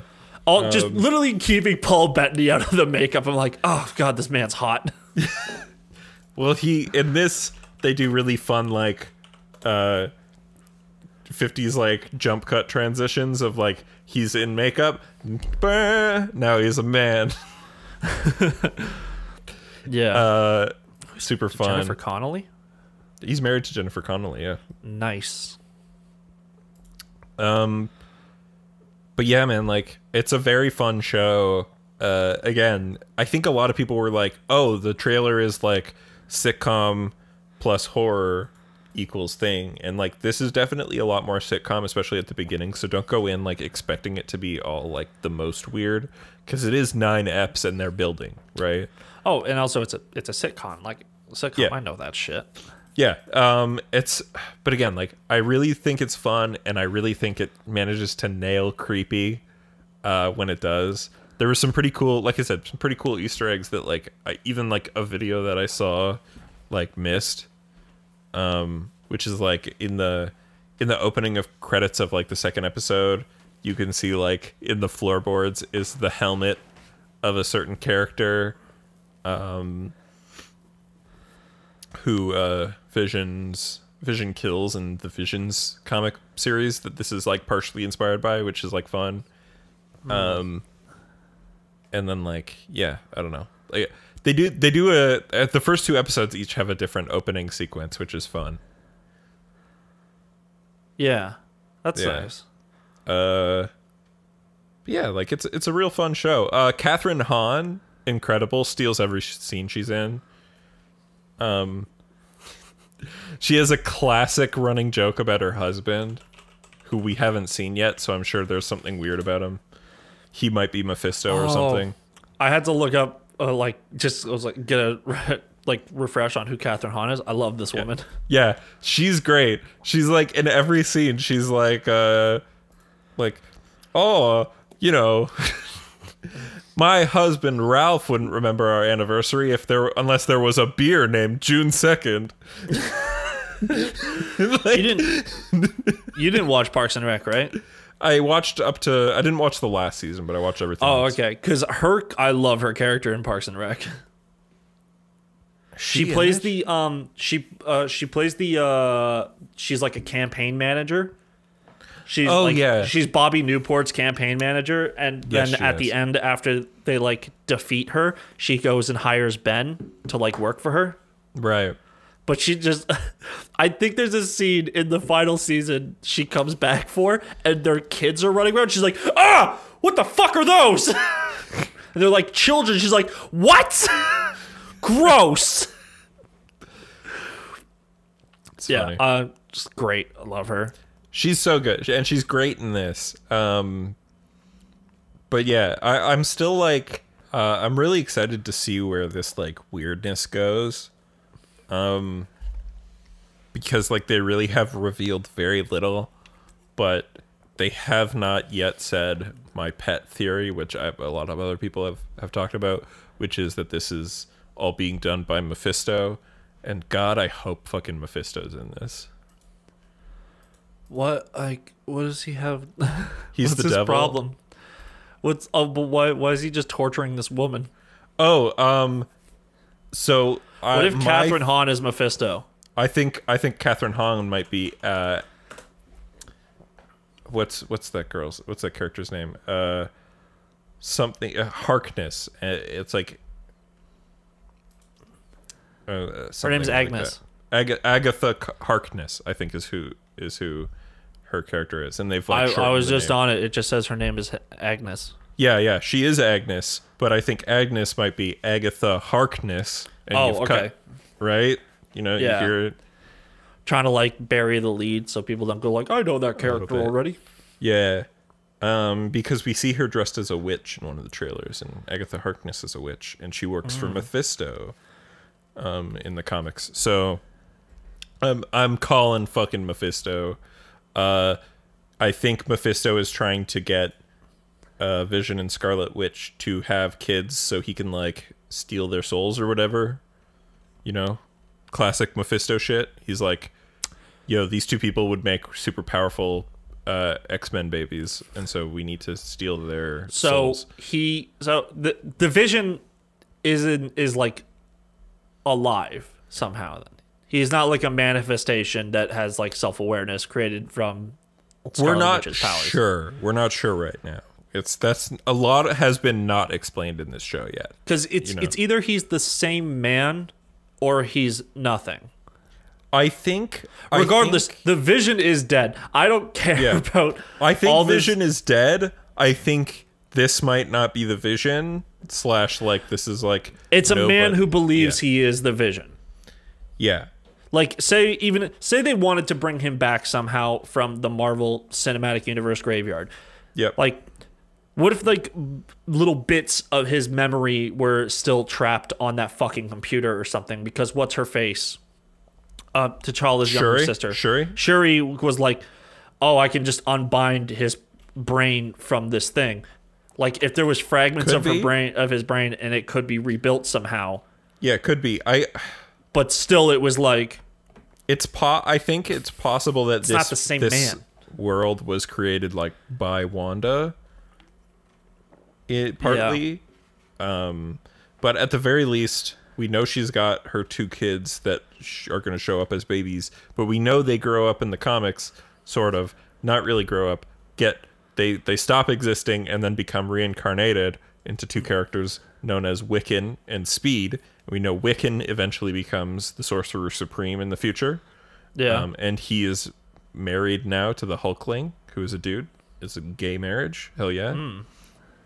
And Speed he's just fast, is what his thing is. He's fast. Yeah. Fucking sorry. I was did you did I already ask it? Did you see the thing that Ross is starting? Oh yeah. The Epic SMP? Yeah. Fucking I opened it just to see like, oh, did they start? And they're just kind of doing like an introductory thing. Yeah. And fucking it just, I see in the corner it says M.H. Watson joined. So I'm like, oh, it's Matt from Super Mega. And he passes him and his skin was Meg Griffin. That's funny. And that just made me laugh. So yeah. But yeah, WandaVision's super cool. I'm super excited for more apps coming out every week. And what's crazy, I was looking at like, oh, they come out every Friday. The fucking last episode comes out in March, which is the same month that fucking Falcon and Winter Soldier starts. So they know this shit. They're like, get stuck on the Marvel grind, you motherfuckers. Nice. Right? But yeah, super interesting show. Super out there idea, especially for Marvel. You know, like, there's no physical action in this show yet. Like, there has been no superhero fight yet in 2 apps, right? Yeah. Well, doesn't have to be a superhero fight show. Of 9. I think there probably will be at the end. I mean, there probably will be at some point. They're going to have to kill the devil, Ian. They will have to fight the devil and win. Or who knows, maybe it'll be like a game of minds or some shit, like how Doctor Strange ends. Yeah. Also, we know for a fact that like this show is going to feed into Doctor Strange 2 because Wanda's going to show up in that. And like there's rumors she might be the villain of that flick. And then that's going to like at the end of WandaVision, something happens to her and she goes a little crazy. Yeah, maybe she loses vision again and she goes, "No more Avengers" instead of "No more mutants." Did she say that before? No more mutants? Yeah, in House of M. That's what happens at the end of House of M. Okay, well, I don't know. I don't know all these Marvel comic books. I didn't care. I didn't give a shit about Marvel until 2008. At the end of House of M, Scarlet Witch, like, effectively after having her, like, her children, like, become unmade, and she loses any of their, like, she loses almost the memory of them, but, like, remembers that she did remember them. And she's, like, essentially grieving for someone who's not there. And, like, it all leads to this whole thing where, like, all the Avengers are fucked up and there's, like, all this mutant shit going on. And then she's like, "No more mutants." And then 95% of the mutants on the planet, like, lose their powers. Oh.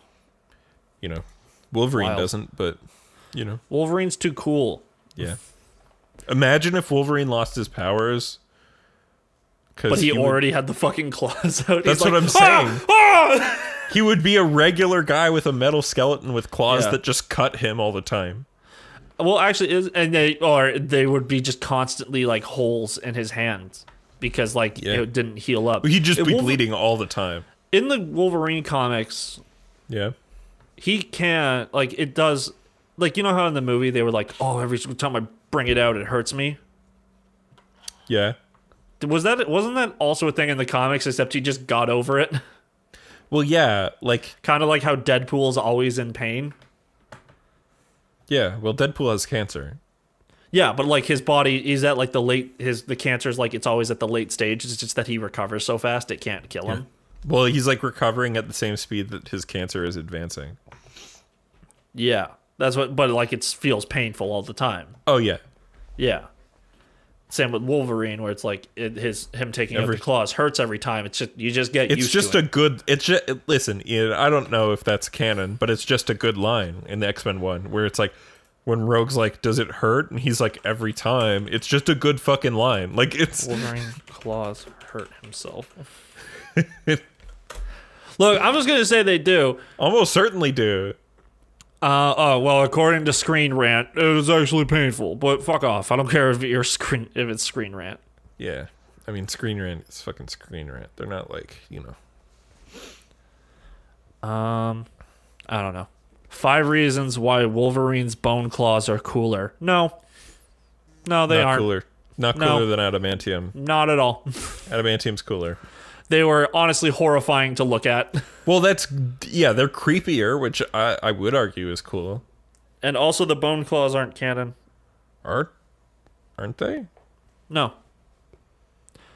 Okay, Yeah, I swear you told me this. Or actually, no, I think it was a guy I used to work with at Walmart because he was a big X-Men guy. The claws in the original comics weren't actually something he had. He had an advanced healing factor and he aged really slowly, but the claws were a result of them trying to make Weapon X. It's the they added it with the adamantium skeleton. I'm trying to remember because there was a comic called Origin that was about Wolverine's origin that he couldn't remember, which is like very loosely what X-Men Origins Wolverine is based on, but like again extremely loosely. But okay, I found Screen Rant. but I think they had bone claws in that. Could be wrong. You remember in X-Men Origins Wolverine where they made Deadpool have his mouth sewn shut and he was bald and he had laser eyes and could teleport and he had one really long samurai sword-esque and everyone claw. saw that movie before it actually came out and you can see the wires in the CG. That was funny, yeah. Yeah. Movie very famously leaked online. Okay, the claws have changed a bunch of times. Sorry, what was that? Like the like Wolverine's claws. Yeah. Sometimes they are in the original in the 1970s when he was first created. The claws were part of Weapon X. No, were part of his suit.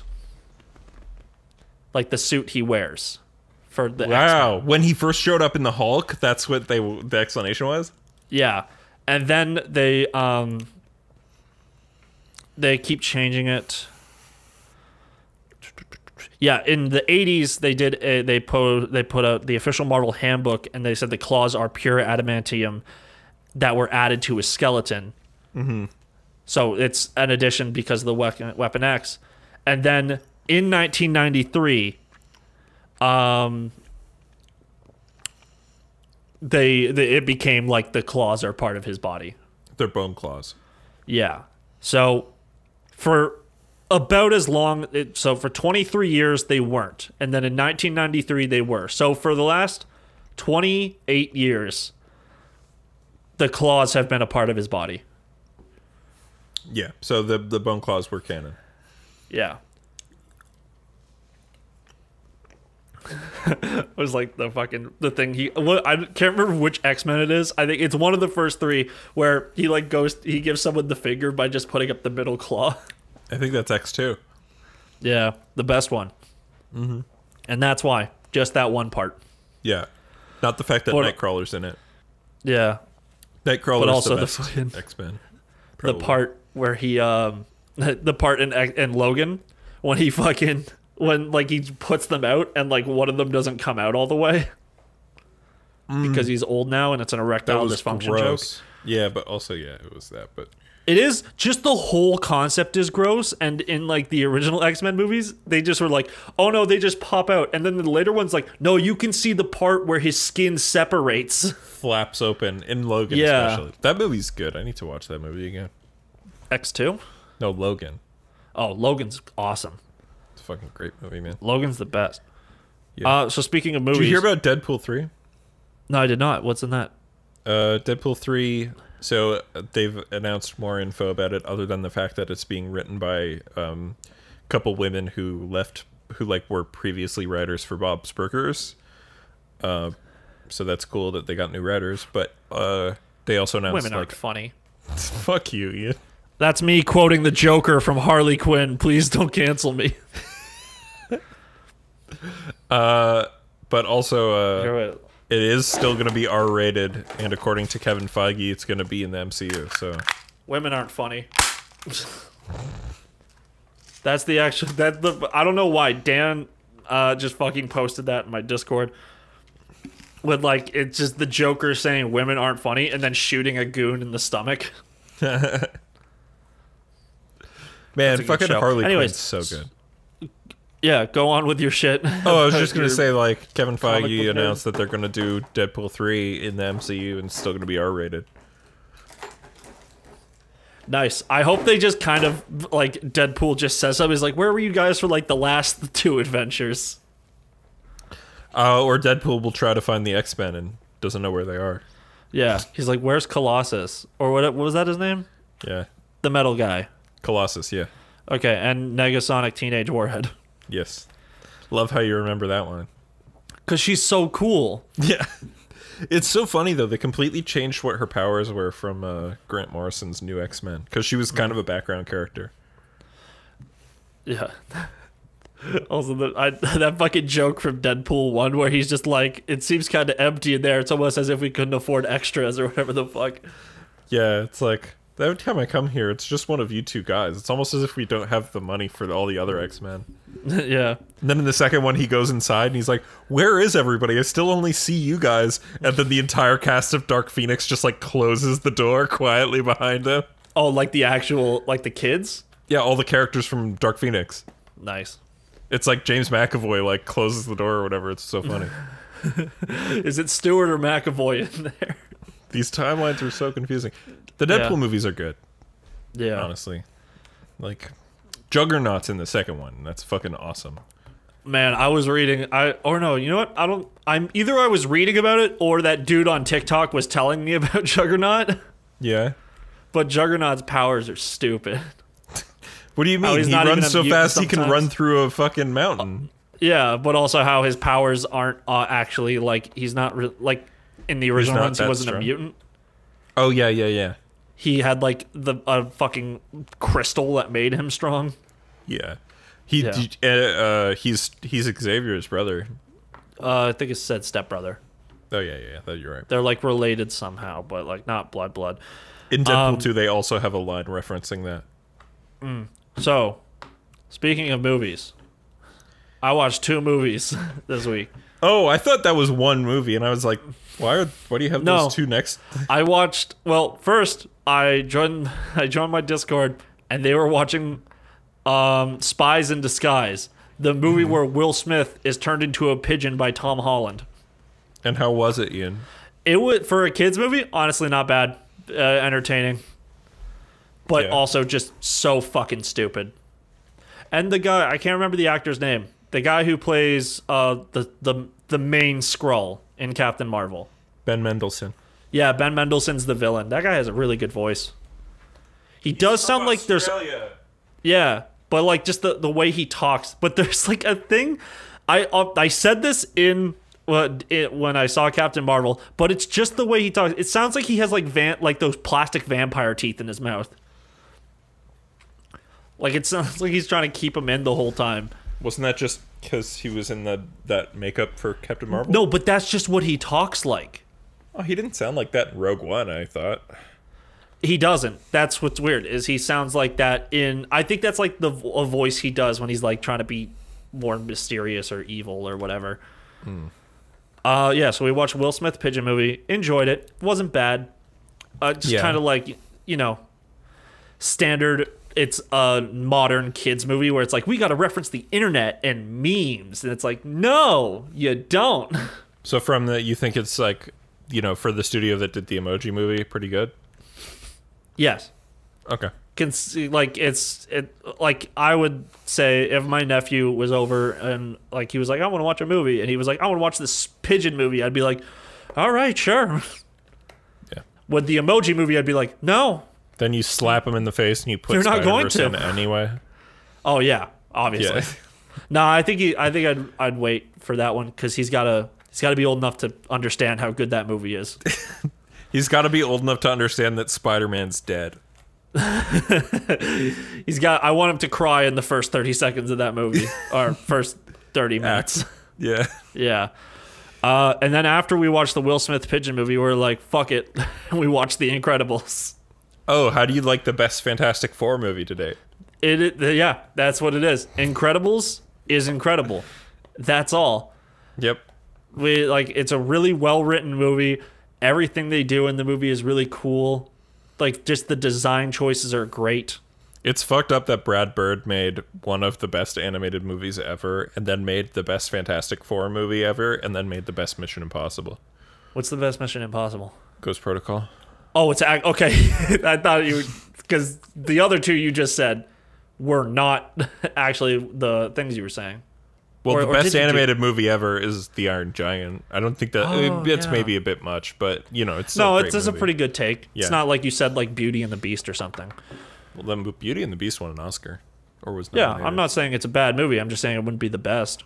Yeah, but, honestly, I don't think The Iron Giant's the best, but it's a very good movie. Yeah, the best animated movie ever. I've said already on YouTube. The best movie Vin Diesel's ever been in. Yeah, I would say that. Yeah.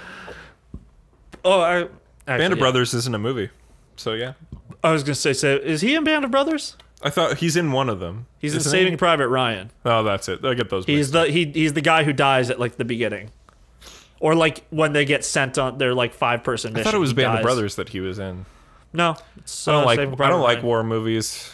I don't watch them. That much. I know. The only good war movie is Saving Private Ryan. Because it's ridiculous and I like it. I don't know. The only good war movie is fiercely anti-war, i.e. Full Metal Jacket. It's a World War II movie. Yeah. Like Slaughterhouse 5. Slaughterhouse 5 is the best World War II movie. I don't care. What do you mean you don't care? I don't care. I'm just saying I think Saving Private Ryan is a good movie. Sure. I just said I don't need to have an argument about like. I'm not having an argument. Good? No, you're trying to start one, motherfucker. I'm saying Slaughterhouse 5 is the best World War II movie because it's barely about World War II. It's American Sniper is the best World War movie because it's not about a world war. It's just about the goddamn best sniper in the world who gets killed by like a crazy PTSD man. No, he is the crazy PTSD man, isn't he? No, it's that at the end of the movie, when he comes back, he joins like he helps like out with a thing with like a volunteer program that's specifically meant to help people rehabilitate, like get back into society and get over their help them get over their PTSD. Mm-hmm. And because whenever he's not at war in that, he has like a bunch of like slips. Like there's a point where his dog barks for too long, and he walks over with like a fucking like a giant knife and almost slits the dog's throat and at like his kid's 8th birthday. Because he just because he's like, dog making too much noise, gotta kill it. Or it was like barking and being vicious, and he's like, yep, it's gonna attack me, time to murder it. And it's just I didn't watch the movie because it's like the whole movie is about a man like who never dealt with his PTSD. They don't get into the fact that Chris Kyle was actually a very huge racist. Yeah. And actually, like, a lot of people said he didn't really have that much mental health problems. It's mostly just he was a bad man. Yeah, he was just kind of a piece of shit, but the movie does a good job at being like, no, look at how great he was. He was a good guy. He was the American sniper. And also Bradley Cooper's just, like, a pretty good actor. Yeah. So it just kind of gets at you. It's like, literally, like, I watched that whole movie and was like, damn, that's a man who did his best. And then I looked up one thing and I was like, wow. That's a movie about that's propaganda for a piece of shit. Yeah, like but the movie is literally like he gets back, he becomes like a good dad. He's like constantly there for his kids. And then he goes out and then there's a fucking scene where he's like about to leave to go like hang out, get some coffee with this guy who's just trying to help get back into society, and it's just he leaves, and then a shot of the woman who played his wife just closing the door, going like, door closes, fade to black, says Chris Kyle was killed by that man, and then it shows the motorcade that it had the day for his funeral. Because he was like martyred. Damn. You know, a man who is considered an American hero was killed by a man with mental health issues, and they were just like, well, I don't know. Guess we'll still be horrible to our veterans. Yeah. The best, I've said it once, I'll say it again, the best epilogue to any movie is Stand By Me explaining that one of the kids in The Stand By Me grows up to become a lawyer and then just randomly gets stabbed in the throat in a McDonald's and bled to death. That feels like that people have done that so much now, like in parody, that I just laugh every single time I see one of those. Yeah. Mallrats did a parody of that as well. Did they? I know they did like the little epilogue thing, but like what? But no one gets murdered like that. Yeah. But it's like the thing where it's like at the end of the movie, it's like, yeah, we won, and then they just tell you about what happened with everyone's life. Right. Yeah. Like, Jason Lee's character. He becomes a talk show host. Yeah, he becomes a talk show host with his girlfriend as the drummer, except he never moves out of his mom's basement. Yeah.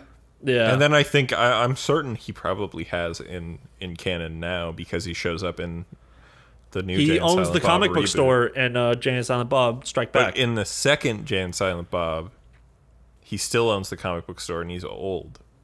Yeah, so he just owns he took the money he got from the TV show and opened up a comic book store.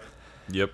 And it's the Secret Stash, which is like the real comic book store Kevin Smith owns in Redwood, New Jersey. In real life, which is called Jay and Silent Bob's Secret Stash. Yeah, they just leave out the Jay and Silent Bob part.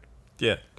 Also, I think he wrote. Oh no, that's the other Jason Lee. Character. Yeah, that's the other McNeil. Jason Lee. Yeah, and Holden McNeil, which is Ben Affleck, one of the many Ben Afflecks. Oh fuck, you're right. What was the? Oh man, what a dumb fucking movie. What, Jay and Silent Bob? Yeah, all of Kevin Smith's like Askew-verse, View Askew universe shit. Yeah. Where Jay and Silent Bob are the only two characters that are consistent and never play other people, but everyone else shows up as other characters. Well, the guy who plays Dante shows up twice, but he's playing Dante and Dante's brother. The guy who plays Randall is only ever Randall, though. No, that Seth Rogen and Elizabeth Banks movie. Mm-hmm. That one. But that's not in the universe. That's not in the universe. Are you? Oh, wait, it is in universe now because of Jay and Silent Bob reboot. Yeah. Because Jason Lee's character shows up in that. And that he plays the Brendan editor Routh. who gets shit on. They're trying to make another Mallrat movie?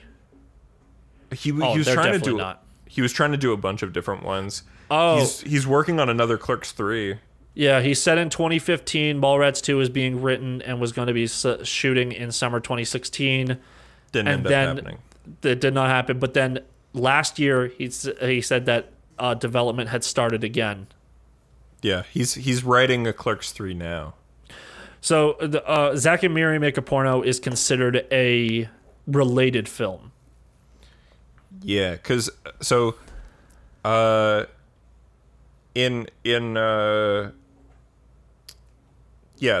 thing that connects it back to the Fusc universe is Jay and Silent Bob reboot because what's the name of the guy who is really funny? Him and Brandon Routh that are in the guy who's dating Brandon Routh in Zack and Miri. Can't remember. The guy, the I'm a Mac guy. I literally just don't remember because I don't remember. We said his name earlier in the podcast. Holden McNeil? No. I'm not even talking about the actor. I'm talking about the character. I'm talking about the actor. Oh my god. The guy who plays Randall? No. The guy we talked about. I swear we said his name earlier in the podcast. But the guy from the I'm a Mac commercial. Justin Long. Oh, yeah. Justin Long. Okay. So him and Brandon Routh show up in Zack and Miri Make a Porno. And they are a gay couple who and Justin Long's character makes porn. And that's what inspires them to do it. But in Jay and Silent Bob Reboot, a movie I have not seen, he shows up as the same character again. Huh. Okay. Yeah. And so that like retroactively puts it into the View universe. And in that one, Jay plays like a different character. Yeah, he plays a porn star. Jamie. Or a dude with a huge dick, and he talks about the Dutch rudder. Yeah. Yeah. Okay, so I was wrong about that. Kevin Smith also plays a separate character in Clerks 1. He's the guy who kills Dante in the alternate ending of that movie. Right. Yeah. So funny. Well, yeah, and everybody plays like that. Did you know that Jay and Silent Bob were in The Flash? Yeah, I did. Yeah, he were cameoed as security guards. The episode that Kevin Smith directed. Okay, that makes sense. Yeah, or one of the episodes, because I think he did a couple episodes of both Flash and Supergirl. Yeah. Which is why Melissa Benoist shows up in Jay and Silent Bob Reboot as Chronic in the Blunt Man versus Chronic movie that's being made. Do you get what they're parodying, Ian? Yes. Okay. So do you want to talk about 13 Sentinels? Okay, guys, I'm gonna be honest. I really thought I would have finished 13 Sentinels by this episode, and that's why I put it in a Google Doc. But I didn't finish it. I'm like an hour away. Monologue about something. Okay. But yeah, so like that game's really fucking good though.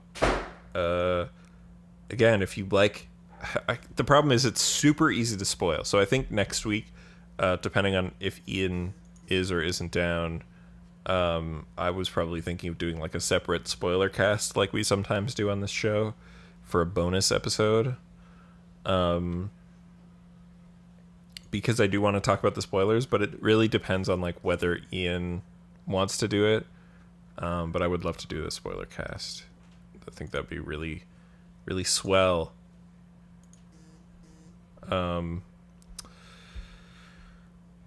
But yeah, 13 Sentinels is really awesome. Again, if you like Zero Escape, if you like Danganronpa, you're gonna love this.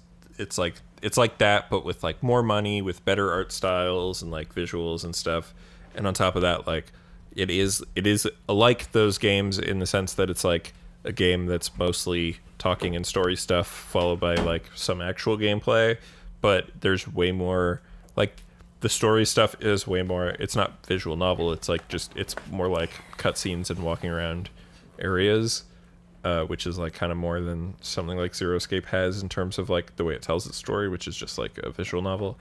But and then the gameplay is like a tactical RPG in the vein of I don't know. My go-to is always fucking Fire Emblem, but it's not. It's there's guns and there's slightly more like active time battle than that, but it's still that kind of game. But it's really cool. Sick. Yeah. Anyway, Ian, now that you're back. Yeah, that was a very long pee. Yeah. How would you like to do a spoiler cast for that game next week? If you don't care about spoilers. I don't know. Okay. Maybe I'll consider. Depends. It. If you, I still say you should probably check it out. But I just don't like the gameplay. If you really think that you don't want to play like a story game, then I want to play a story game. It's just that I'd like to be active and be actually doing something with the story. You sort of are, but like you also sort of aren't. You're trying to figure out and understand what's going on. So you still actively control your character walking around, and you can still make choices on like what part of the fucking, which characters you play in what order, and then like kind of what thing you see this loop through. Someone already drew the 8 foot tall vampire lady giving a head. Of course they have. They did it yesterday or earlier even. Yeah. So. They did it 5 minutes after the news came out. Just Googling some things right now. All right. But yeah, 13 Sentinels is super cool. We might have a spoiler cast for it next week. Yeah. Did you play any more Yakuza at all? I don't remember where I was last time I talked to you about it. Okay, so then you probably I'm sure I did. Yeah, I'm taking a break right now. I'm not taking a break from it. It's just like I'm so close to the end of 13 Sentinels. Yeah, yeah. I want to know what happened. I am like right at I'm on chapter 14 of Yakuza. There is That's a the fight second that I have last to do. chapter. Yeah. There's a fight I have to do. I don't want to do it. It sucks. Yeah, is it Kiryu? No. Yes. I just assumed. I just Pulled that. So you know how Kiryu, you know how the fucking Nagoshi gave me a fat hint on how to do this fight. Why can't Kiryu be in fighting games, Nathan? Because he can't hit Whammon. Yep.